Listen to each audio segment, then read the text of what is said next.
Welcome to the What Now podcast. I'm your host, Amanda Powers. Follow along as I figure out how to go from feeling lost and at a crossroads in my life to hopefully, eventually, being found. If you have ever felt like you needed a change or pivoting from your current experience is necessary, but you just don't know how, join me. Wanderers are always welcome. Hi, how are you? Thank you for staying up so late to hang Fine, out with thank you. How me. are you? It's not late. It's 9 p.m. It's not late. Yeah, well, How it's are so good to you? I'm great. I'm You look great. amazing. Thank you.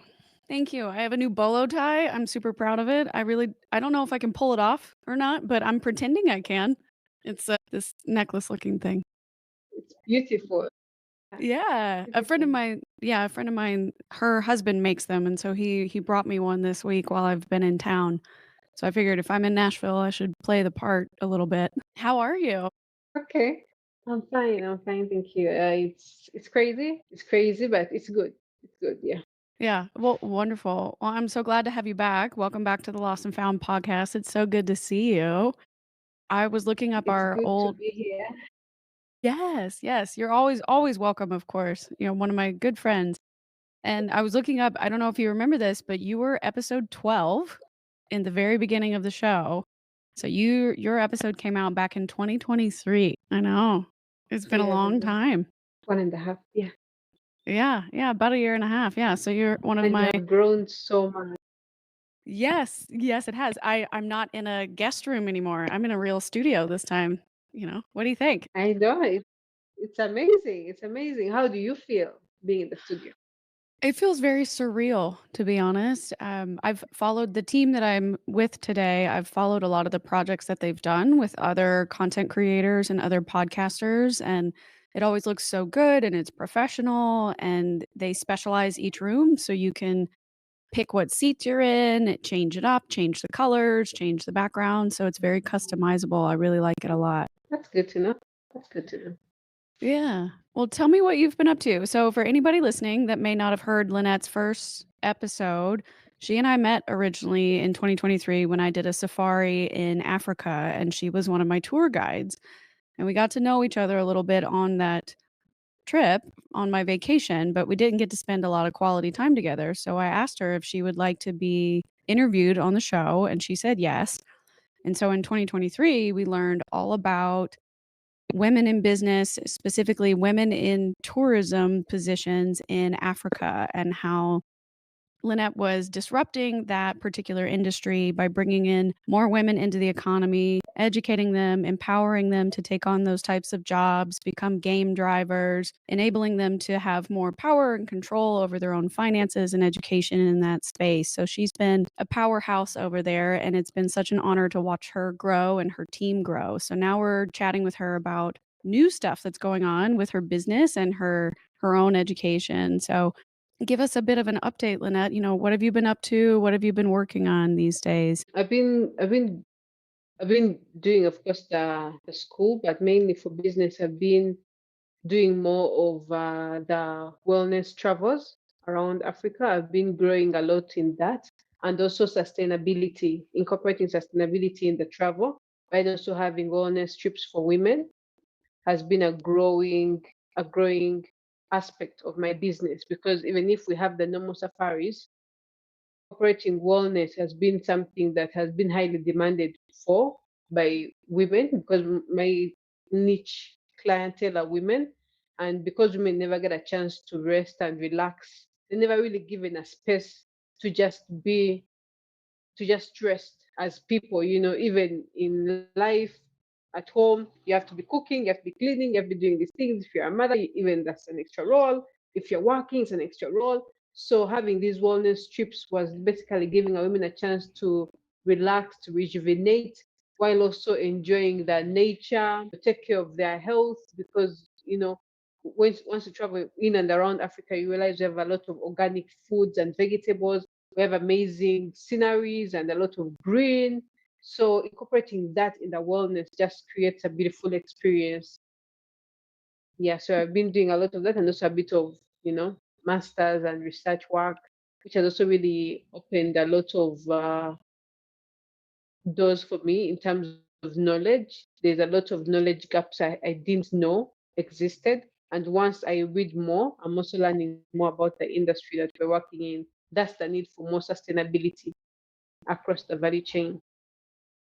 Yeah, what encouraged you to go back to school? I remember being in grad school and having to work full time, and I thought I was gonna die. Like, I had nothing left in the tank at the end of the day, so I'm impressed that you decided to level up. What sparked that interest for growth? I before I started during COVID 2021, I did a postgraduate in project monitoring and evaluation, and that also opened a sphere because I did it from a management institute, and I learned a lot about management as a leader in a company. Learning how to work with people is a very important tool to have, for Yeah. the success of a business. So I learned a lot, delegation, different things I didn't know. Most times before you go back Mhm. to school, you're like, I know what I need to know until you actually sit in a classroom and you're like, wow, this is actually very important. I'm glad I'm here. So once I did that, you get a certificate, and then you just have to do research in a field where you are familiar or you are working for it to become a master's. So the fact that I'm in the tourism industry, I realized doing research in tourism would be the best solution. And the topic I decided to do was more into conservation and lions. And, it really opened this Pandora of Mm. information that I didn't know existed. So it has been a beautiful experience. And just also to polish my skills and knowledge, because as I'm doing the research, as I'm reading more, I'm understanding more about tourism in different countries, because I'm doing conservation of a national park. And what Right. we're doing in Uganda for the national park is basically what other countries are also doing for their national parks, so even outside of Africa. So it has really given me a lot of knowledge in the industry. Yeah, no, that's really good. I love the part where you were saying, you didn't know what you did not know, right? And having the humility to go, yeah, I'm maybe I'm behind or I have this blind spot and I should cover that. I want to be the best possible business owner or leader for my team that I can, and if I don't cover that, it'll come back on me. So, I'm curious, sometimes we on this show we will talk about misconceptions that people have about either their feelings or an issue that came up before they addressed it and what they learned after the fact. So I'd love it if you could talk about maybe misconceptions some people have about the wellness tourism in Africa. Because I'll admit, like when we first met, most of my education about Africa was related to people that had been on mission trips there or they had done the safaris there. So I didn't know that you could expand into wellness space or the adrenaline adventure type space where people are going, hunting and bungee jumping and skydiving and all those kinds of cool things that we've now done together. But, I'd love it if you could talk a Yeah. little bit more about what are the misconceptions either maybe you had or other people have had that need to be addressed about wellness tourism specifically. First, people think wellness tourism is an ambiguous thing to have in Africa, because most times when people think of wellness, they think of some particular destination. Very few people associate it with Africa, you know, which is mind blowing in my opinion, because there's a lot of wellness in just the nature of how Africa is structured. And secondly, most times when people think of wellness travel, they also think it's some people have not yet that I'm taking you to this beautiful resort in the mountains to journal, to do a bit of yoga, to do meditation. Some people feel like in Africa, very few people is the essence that it actually carries. So actually, most of my clients have not been Africans, because very few people in Africa understand what wellness is all about. Another misconception is people think wellness travel should be very expensive, yet it's not. And then also another misconception is most people think it's cast in stone. While the way we do it in our company, the wellness trips that we organize, they are very customized to a particular audience and particular clients. Because me as Lynette, to me, wellness might be journaling, and someone else's idea of wellness could be just going to a beautiful resort and sleeping and just, eating, taking a walk around and sleeping. Someone else's idea of wellness could be hiking. Someone else, it could be, yoga. It could be a cultural immersion experience. So a wellness travel is not cast in stone, and it's very flexible to a particular client's need and interest. So that's a misconception I've seen where people think it should be either yoga or this. If not that, then it's not. But I feel it can be crafted to the interests of different clients. Yeah, I love that, and the fact that you could have a very unique experience there, and because it's so customizable, you'll get, I think, more out of it, right? Because you get to choose the schedule that you want, you get to choose the activities you want, you get to the saying, "Treat yourself," right?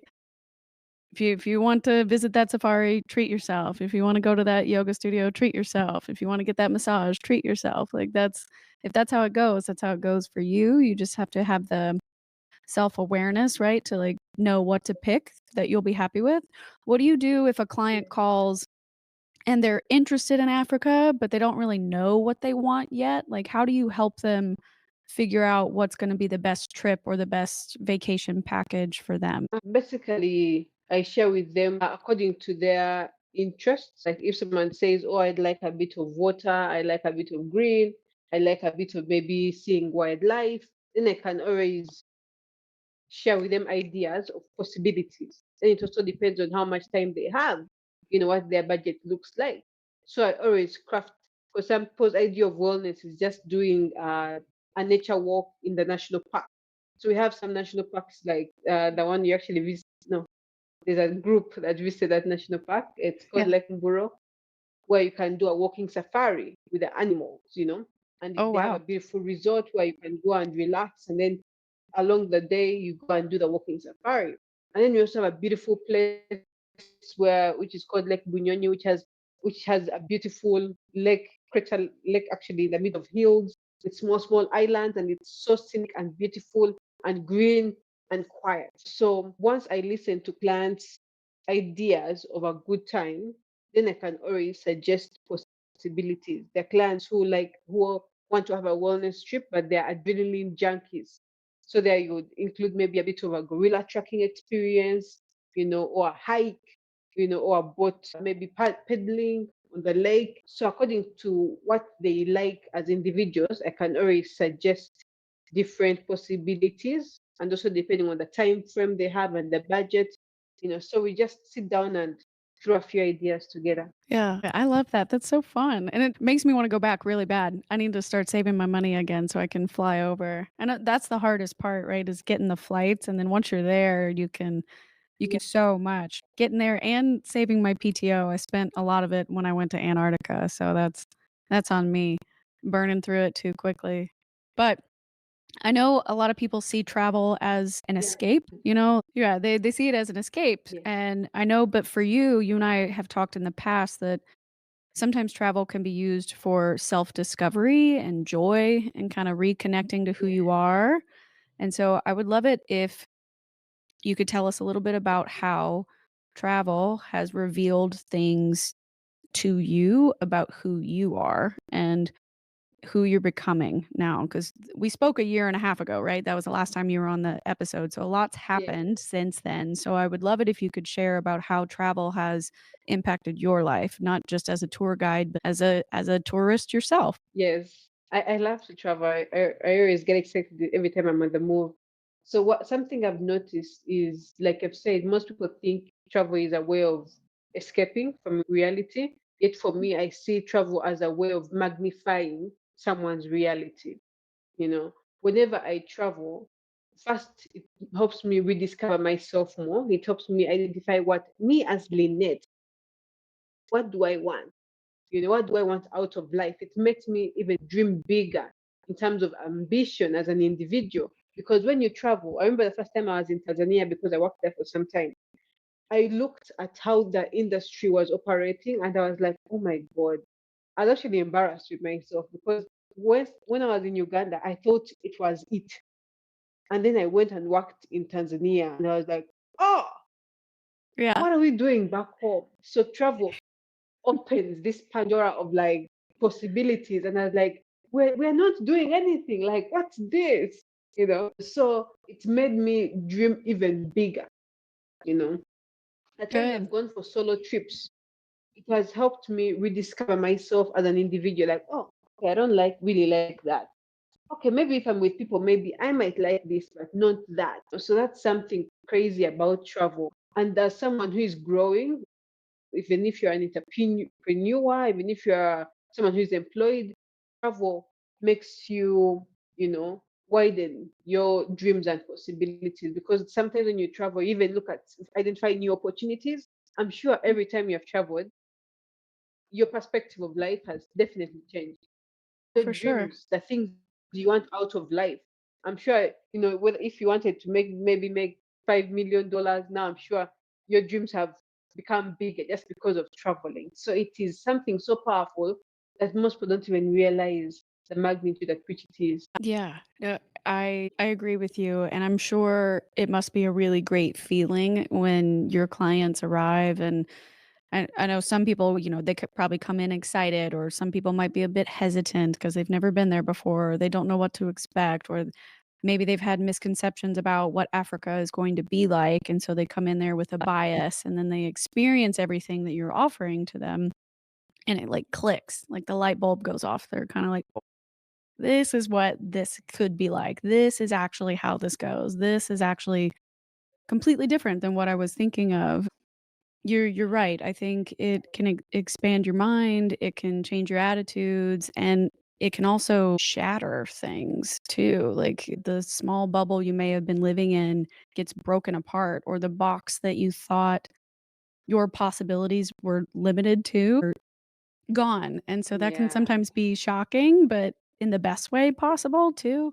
And for me, I just love being able to meet people from all over the world, right, while you're traveling, whether they're, if they speak English or not, or if they've ever been to America or not. It's always good to remind yourself that you can reconnect with other humans, just because they may not look Yes. like you or talk like you or sound like you or anything like that.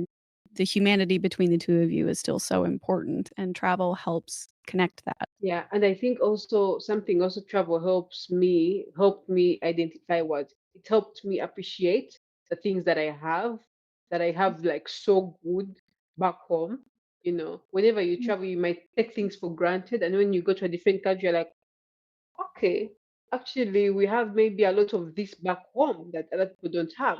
Maybe we have a lot of something as simple as fresh water. We have it in abundance and we take it for Right. granted. The weather, the food.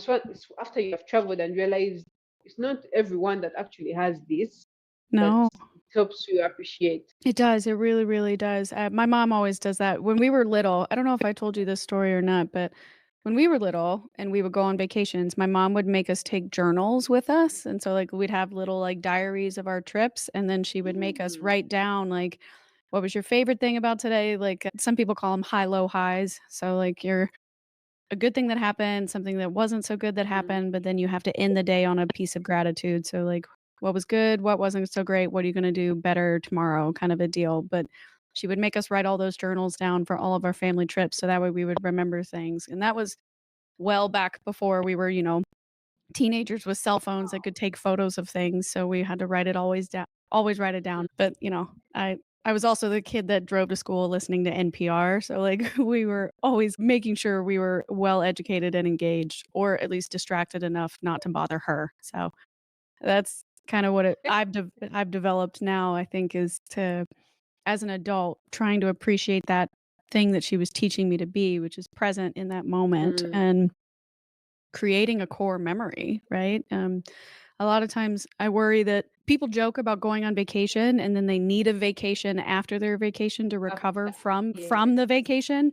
So then it kind of makes you wonder like, okay, well, how present were you during your vacation, or did you actually like rest when you were trying to rest? Because isn't Just that the whole run through. point? Yeah, you're just like Yeah. you're burning through everything because you're like, well, I only have 1 week. I have to cram it all in. I have to do all this stuff. And if you travel far, flights are crazy, throws you off. It's, uh it's been really important to me the older I get to try and be more present in every moment, whether I'm at the office, whether I'm podcasting, whether I'm on vacation, just trying to appreciate what that is. I'm curious for you though, as someone who's been helping guide women, as you said, your niche clientele are typically women, and they're seeking a healing or a wellness related experience across Africa.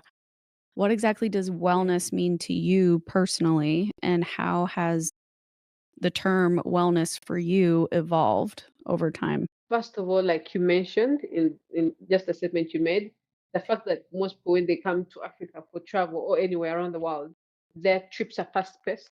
They're back to back. You leave at 6 in the morning, you come back like at 8, 9 p.m. in the night, So first of all, for me, wellness is something slow paced. To me, my idea of wellness is an experience which is slow paced, present, taking it all in, the fresh air, the sun rays, the sceneries, the amazing cuisines, having a deep conversation with people. That's why I actually like to have wellness trip packages for women, but mainly groups, like at least 5 people, 8 people, 10 people. That way you sit down in a group and basically be having a heart to heart conversation, without all these gadgets and, all these things distracting you. Maybe having a yoga session overlooking a beautiful lake, a beautiful crater. So for me, wellness is all that nature, being surrounded by green, listening to the birds, having a quiet environment, feeding on very organic foods, that whole holistic experience to me is what I look at as wellness. And also being in that space with a core purpose of rediscovering yourself Mhm. or letting yourself rest or cater to your inner child, or cater to yourself, like whatever you want, you're getting. Yeah. I like that. If you could go on vacation yourself or go on a wellness retreat yourself, what would you design from all of the vendors and places that you know of in Africa? What would your dream wellness trip be? Hmm. Wow. My dream wellness trip would be, it would include a crater lake. First of all, it would have to be some place with a lot of green. So we're looking either at a forest or a crater lake, something with a very beautiful scenic view. I'm someone who loves the green, so we're looking at a Mm, forest, maybe in the mountains, very quiet. I would like to throw in a few adrenaline experiences, so a bit of hiking or some little bit of maybe cardio work happening, maybe some trails where we're going to be walking through trails, and then of course mm, some spa treatments, massage, what, yeah. But yeah. which area? Maybe Lake Bunyonyi. I love Lake Bunyonyi. And I've also, after traveling in and around Africa, I've also gotten to realize that Uganda has some of the best cuisines. So I think it will be Lake Bunyonyi, Uganda, or Zambia. The River Zambezi in Zambia. That is a beautiful place. Mhm. Yeah. Yeah. Particular lodge called Livingstone Lodge. Yeah. It's just next to the river. I think it also provides a beautiful, scenic, quiet environment just next to the Nice. river. Yeah. That sounds nice. You get a little bit of everything, the green, the water, and the adventure. Yeah. I would go on that trip. Yeah, I would add in, definitely the food. If I go back, it'd be a bit more of the Yeah. food tour. The food tour. I know we were talking earlier before we recorded about, the core group of friends that I originally came to Africa with, they want to go back, but they wanna go to, Zanzibar and Tanzania, mostly because I think they really wanna be in Zanzibar to be near the beaches and stuff. Enjoy. Yeah. They're They're my group beautiful. of girls, yeah, the girls I travel with are typically beachy girlies or water girlies. They like that. We have hiked before, but it's not everybody's favorite. They will do it, but it's not everybody's favorite. I think they like the beach time too. Yeah, to relax, definitely. And Yeah. and Zanzibar is beautiful. I've been there twice, and it's beautiful. The resorts are really well established with good amenities and good services. But if you really want food, culinary experiences, then definitely you have to come to Uganda because Okay. Uganda has the biggest, like the widest varieties of food across Africa. And these Mhm. foods and vegetables are available throughout the year. Like it's until I started Oh, traveling to different countries for work that I actually understood how good we have it. Like it is like it's plenty. It's crazy. I think that's because we g have so many tribes and every tribe has a different cuisine, so it just it's a melting point. And also the fact that it's a tropical environment, so we have rain and sun throughout the year. So basically for planting and harvesting throughout the year. me It's beautiful. yeah, so it's the ideal environment to have those the best of both worlds inside of it. That's good. That's really good to know because 'cause I've never been to Uganda either, that's on the list, and that would make sense. We'd have to fly over and say hi to you and then take you with us to the other places. Yeah. Like, yeah. Yeah, yeah. I'm curious, how has it been going with your business too? The last time we spoke, it was in November, and I think the episode released in December, but you had just finished, I think, 36 tours that year. So I'm curious, have things been growing? Are you doing more than that now? How busy are you? And what's going on? Are you taking any new risks with the company? Or are you making any changes that have kind of, expanded your mind or Hmm. challenged you in any kind of way? Changes.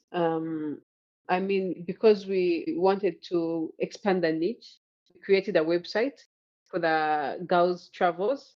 So it's called Girls Yes. Travels Africa. Yeah. And that website basically has the wellness packages that we offer. So that has been a unique thing we have developed, and we have gotten a number of bookings. We are very excited about it. So definitely, I don't know if I've shared you that website, a link to that It's on your website. YouTube, so I found it. Yeah, it You looks have to go great. to that. Yeah, I like it. Yeah, so with that, we have been able to get more business in that angle for the wellness travels. And then, of course, the other people who come for the normal safaris.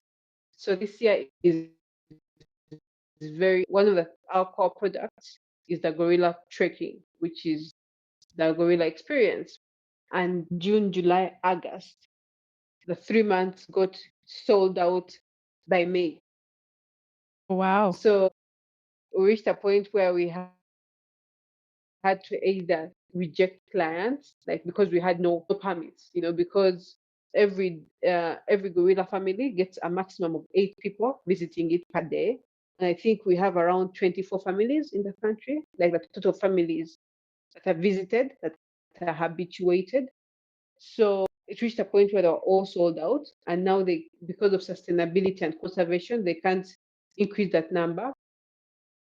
So there's a time when I had a group of 20 people, and we had to literally either give them something else or cancel a trip. So it has been crazy because it has been highly demanded for as a product, and it's one of the core products we sell. To make someone come into the country became it was a beautiful challenge, but it was scary at the same time. Yeah, who of course Yeah. booked late. Because if you want to do the gorillas, usually you have to pay like a year in advance so that they secure your permits, mainly for the high season, which is June, July, August. So I'm sure in September we shall be able to rest a bit as the season goes down and wait for December. Yes, when the rest of the world wants to come and visit in the cold and they wanna heat up, they'll come back to Africa. Yeah, that makes sense, Yes. and you're right, if it's very limited for the amount of people that can enter the parks to find the gorillas, yeah, you can only take a certain amount of guests each time, so that would be really tough to balance who can go and who can't, and how do you compensate them in another way or offer a different trip as an alternative? That would be really tough, I'm sure.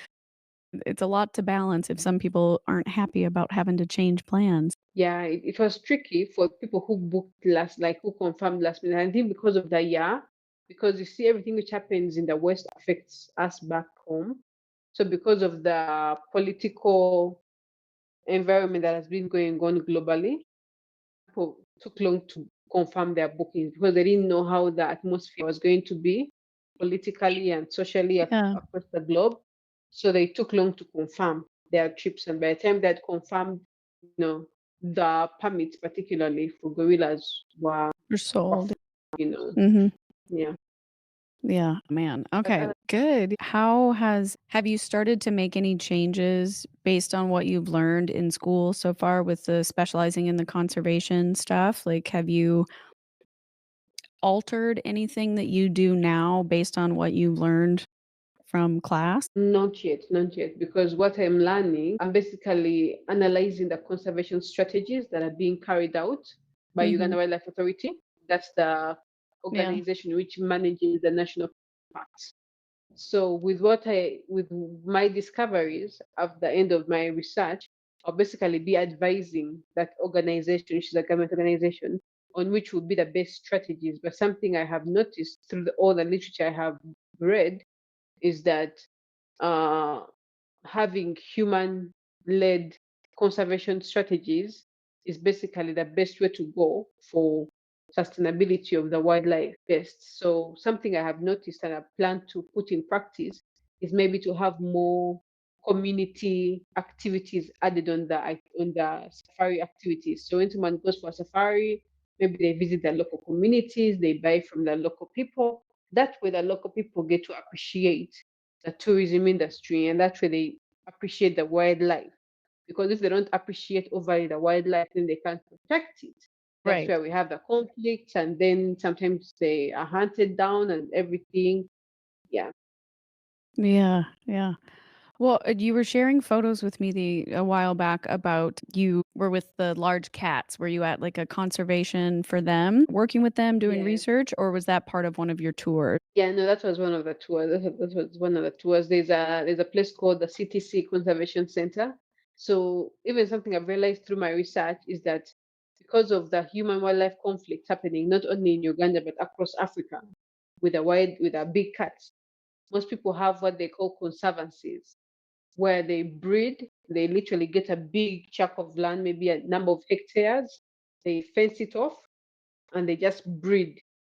Mm, The cats, the lions, the antelopes. They breed them from within, and that way they protect them in that way. And maybe when people want to come and visit them, pay some money for the conservation and protection of this conservancy. So there's a gentleman in Uganda who is doing that. He okay. has a number of lions and he breeds them, internally with a plan of maybe having them go back into the wild after a period of time to increase the number of the lions. Right, yeah, and to help them at least get to a certain age point where they're safe, right? I know that that's the hardest part for some of the animals. They can't even the little babies can't grow up to become adults because they are either hunted or their parents get killed, and then they can't survive without the guidance of their parents, so it's just kinda tough to even allow them to get to a level where they can even be released to go back. Yeah. That's And really, I really think important. the trickiest part with the conservancies is by the time they're growing, because the conservancies, they're protected, they're fed. So when they go into the wild, some of them are not very interested in hunting. They're like, oh, I'm Yeah. used to getting my chicken. Yeah. Yeah, I can just a man brings me a chicken and he hands it to me. Yeah, I'll just go eat that. But you can't find a wild chicken sometimes in the middle of the Yes. jungle. No, that'd be Yeah. I'm interesting. learning a Yeah, or I'd love to read all the articles about how do you teach a lion to hunt, like, in the opposite way, because usually they watch their pride teach them or, like, show them, like we got to do when we saw all the water buffaloes that were being surrounded. It was intense. It was very intense and strategic, and yeah. it looked so cool to watch them kinda, like, look at each other, and then they could just tell what was going on, and the other one would move and then go around, and then the mom would take the younger ones, and then it was fascinating. I loved it. I thought it was cool, but that's probably me being basic because I don't see that every day, and I'm sure you're like, Yeah. Okay, now I can't that's just a no, Tuesday. What are you talking yep. about?" Oh, Yeah. man. Sorry. Oh, no, it's okay. I wanna make sure I didn't lose you there. But, let's see. So I know that you're doing something really rare, right, in Uganda. You're building a space where African women can lead, they can be nurturing, they can be a part of nature, and they're empowering their clients to, you know, engage with the land, travel more, learn and share stories with each other. So what exactly has leadership meant to you throughout this process? Because 'Cause I'm sure you've mentored the women that work for you as well, and I'm curious, what has your Yeah. leadership process been like, and how do you stay grounded as, as a business owner and a leader for your group? First of all, it's about understanding that we work with people. We work with fellow people, and people are emotional beings. So one thing I emphasize is I would never treat someone in a way I wouldn't want to be treated, because I know this is a ripple effect. If I don't treat my ladies well, the guides, they're not going to treat the client well, and because I've worked in the industry and I've seen it play out, I can't assume treating them in a way which is unfair will just stop there. It will basically spill over on how they perform when they're handling my clients. So knowing this, and also knowing that I have an opportunity to make a positive impact in their life, I don't take it for granted. And I also notice and appreciate the value they add, because if they're not there, I can't take single-handedly take all the different groups of clients for the safari. Right. Even if I wanted to, I can't take them at the same time. So I understand and appreciate the contribution they have. And I also understand my role, and I make sure I give them the best so that they can give me back the best, while also basically having chats with them which are not very line crossing. We have conversations. We're like, oh, how are you handling your finances? How are you handling your personal life? Oh, okay.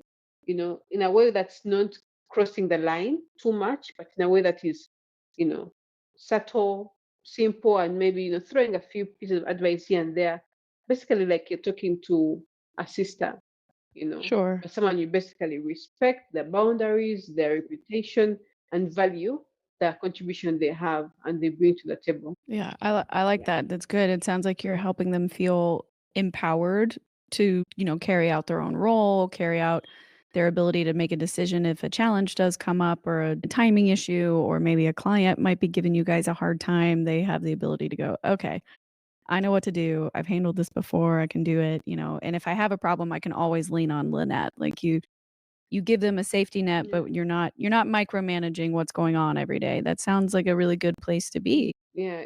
I work with them because I trust their deliverables. I've seen them deliver, and the things they do that I can't do. So I give them that autonomy and independence to do their thing. While I also do my thing. Of course, there are things that we don't compromise on, but we agree. We're like, okay, we're not compromising on this. We're not changing X, Y, Z.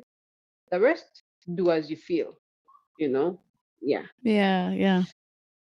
I'm wondering if you could remind us a bit. I don't know if we talked about this during the last episode or not, but what actually made you want to go out on your own and start your own tour guide business? Like you could have done lots of different aspects of tourism, right? You could have worked at a resort, you could have been a game driver, you could have been someone that did the yoga retreats, or you could have been a chef at any of those other, world renowned, culinary experiences that you've talked about. Why was being a guide the ideal role for you? Hmm.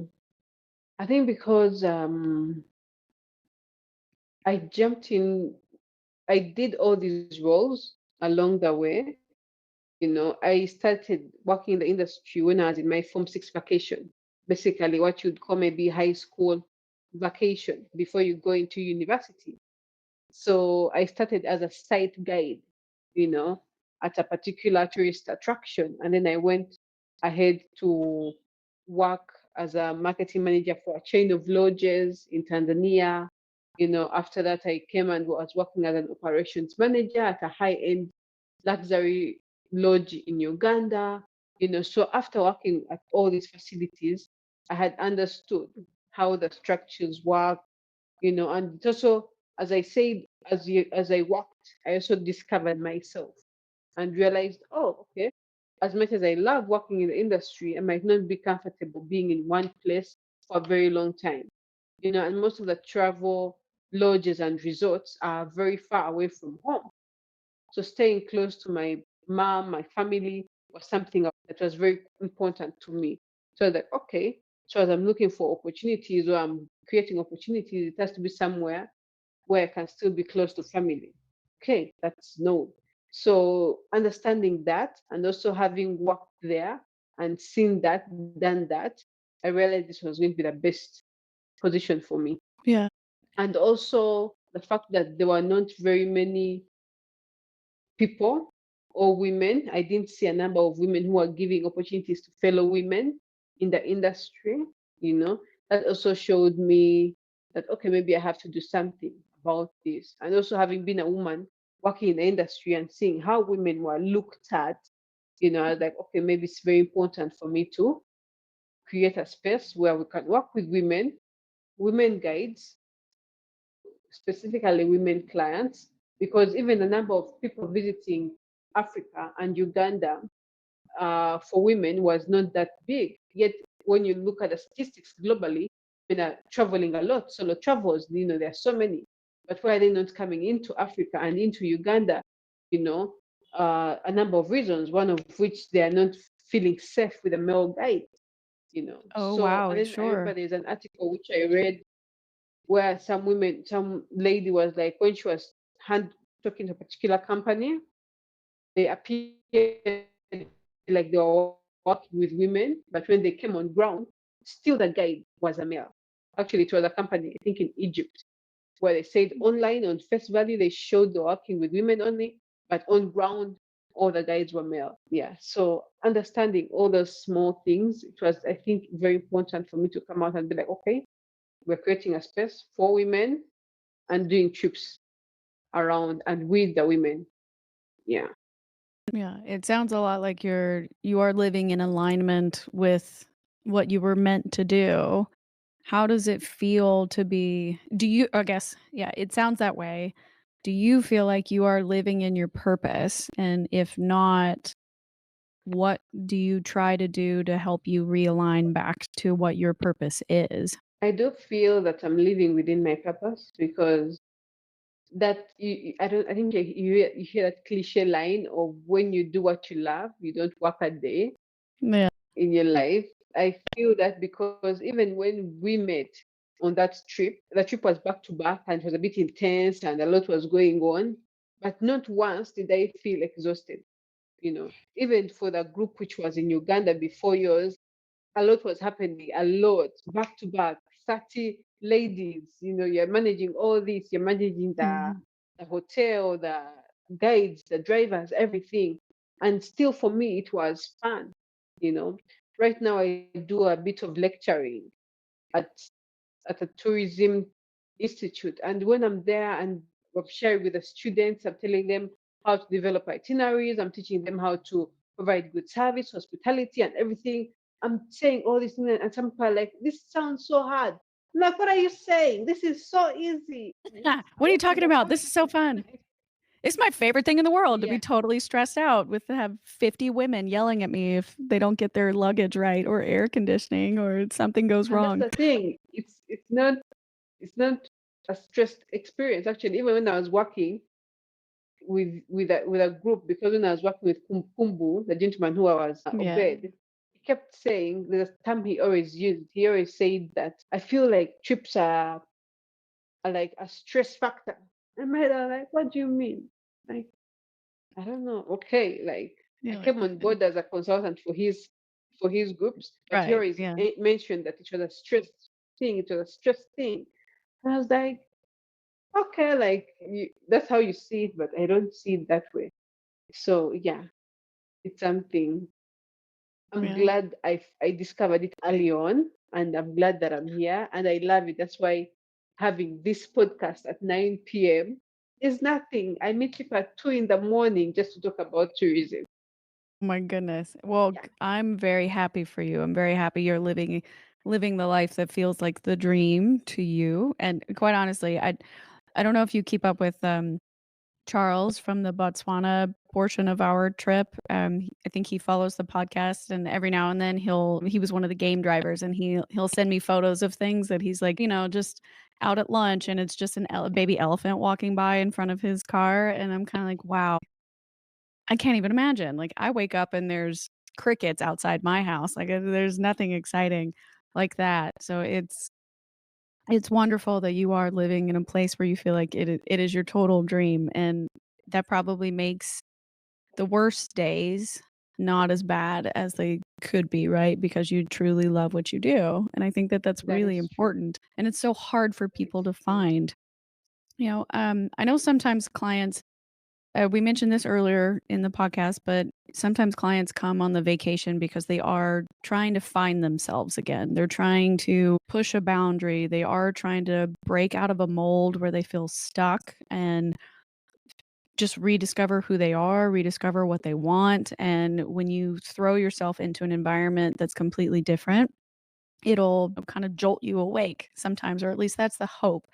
So I'm curious if you had a client that was coming on one of your tours and you kind of noticed that they were maybe hesitant or they were a little afraid to take their leap, whether it's their career, their relationships, their motherhood, maybe they came on the trip because they're struggling with self-worth, anything that may be common like you may have seen in the past. What would you say to that particular client while she was with you? And what would you say to her to help her encourage herself to just go for it anyway, do it anyway, make the change, start over, figure it out? As I have worked with women and worked with different groups, there are a number of things that I've realized and I've come to appreciate is that once someone is ready to make that change, it's easy for them to hear and understand the words that you tell them. You know, once someone is holding on to something, no matter what you say, it might not do much. Being ready and willing to make that personal change is something very profound. And by the time someone has booked a trip to come to Africa, they've made a very big step. So I usually encourage women, first of all, to love themselves a little more than they're told to, or that they're allowed to, or that they are being told they should. Because most times, as women, as people, we think about the rest before we think about ourselves. And most of the things that we do, until they come from a place of love and self understanding, they might not be able to make so much sense to someone else. But once you love yourself a little bit more, that's why you would be able to say, okay, let me grow my podcast. Let me book out this studio space. Let me create time on this day and do this because you love yourself a little bit more to see the vision you have for your future self.